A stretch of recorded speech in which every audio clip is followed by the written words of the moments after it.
Neste contexto, exatamente 2/9 de uma turma pratica basquetebol. Qual a fração da turma que representa 1/7 das pessoas dessa turma que não pratica basquetebol? Inicialmente, para esboçar o raciocínio, eu vou abstrair a turma para este retângulo. O que significa 2/9 da turma? Neste retângulo, significa que eu vou dividi-lo em 9 partes idênticas e considerar 2. Isso porque cada parte, como você já pode perceber, corresponde a 1/9. Então, essa primeira parte aqui, por exemplo, corresponde a 1/9 da turma, que foi abstraída para este retângulo. Eu vou colori-la com amarelo para ficar mais claro. Tudo bem, esse é 1/9 do retângulo, mas a gente precisa de 2/9, então a gente marca 2 dessas partes. Agora sim, a gente não tem somente 1/9, a gente tem 2/9 da turma. E ali na questão está sendo citada a fração da turma que representa 1/7 daqueles que não praticam basquetebol. Mas quais são aqueles que não praticam basquetebol?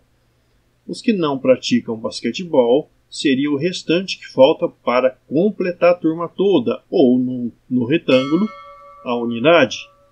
Ora, mas isso corresponde a essa parte que ficou na cor branca.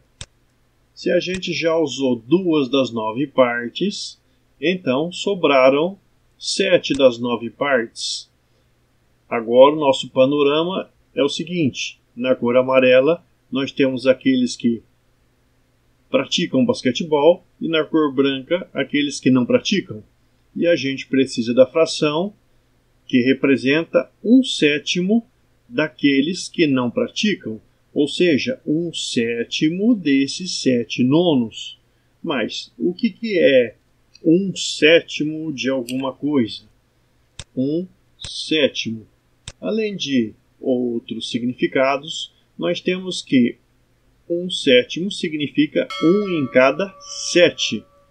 Aqui nós temos 7 partes, então 1/7 destes 7/9 corresponde a uma dessas partes que eu estou colorindo com a cor azul.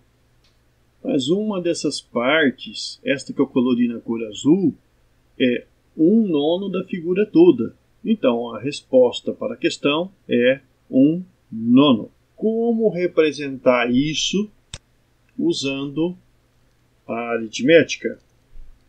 Até agora nós raciocinamos com uma figura. Primeiro nós determinamos aqueles que praticam basquetebol, e isso foi direto porque está lá no enunciado, 2/9. Logo em seguida, a gente extraiu da turma toda estes 2/9 para determinar o que fração corresponde àqueles que não praticam basquetebol. E por fim, que a gente calculou 1/7 daqueles que não praticam basquetebol. Vamos realizar esses passos nessa sequência lógica usando a aritmética. No primeiro momento, a gente tinha a turma toda, que corresponde a 1 inteiro. E nós tiramos desse inteiro aqueles que praticam basquetebol, que nós sabemos que corresponde a 2/9 da turma. Esses 2/9 vieram do enunciado. 1 inteiro representa a turma toda. Só que a gente não pode fazer esse cálculo dessa maneira, porque os denominadores são diferentes. Logo, a gente considera o 1 inteiro como sendo 9/9 e substitui esse 1 aqui por 9/9. Com isso, a gente troca o nosso cálculo, que era fazer 1 menos 2/9, por 9/9 menos 2/9. Essa é uma subtração de frações. E o que a gente faz para descobrir o resultado? Quando se trata de adição ou subtração, e tendo os denominadores iguais, nós mantemos o denominador e, nesse caso aqui, subtraímos 2 do 9, ou fazemos 9 menos 2, que é 7. 7 nonos. Mas esse 7 nonos corresponde à parte da turma que não pratica basquetebol. E não foi isso perguntado. Foi perguntado sobre a fração que representa 1/7 das pessoas que não praticam basquetebol. Ou seja, 1/7 de 7 nonos. Até agora a gente descobriu esses 7 nonos. Agora que a gente vai passar para a parte do raciocínio que vai nos levar a 1/7. Vamos escrever isso daqui. Nós temos que calcular 1/7 de 7 nonos. 1/7 de alguma coisa corresponde em considerar essa coisa e dividir por 7, ou multiplicar pela fração 1/7. Isso significa que nosso cálculo a ser realizado da agora em diante é 1/7 vezes 7 nonos. Aqui você teria várias possibilidades para realizar esse cálculo. Primeiro, multiplicando os numeradores para descobrir qual que é o numerador da fração produto. E logo em seguida, multiplicando os denominadores para descobrir qual que é o denominador da fração produto. E se você percebeu bem, aqui ainda nós podemos simplificar por 7, ou seja, dividir por 7 tanto o numerador quanto o denominador. Se a gente dividir o 7 por 7, nós teremos 1.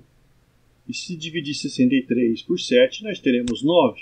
Chegando naquela fração que nós havíamos determinado no raciocínio com a figura.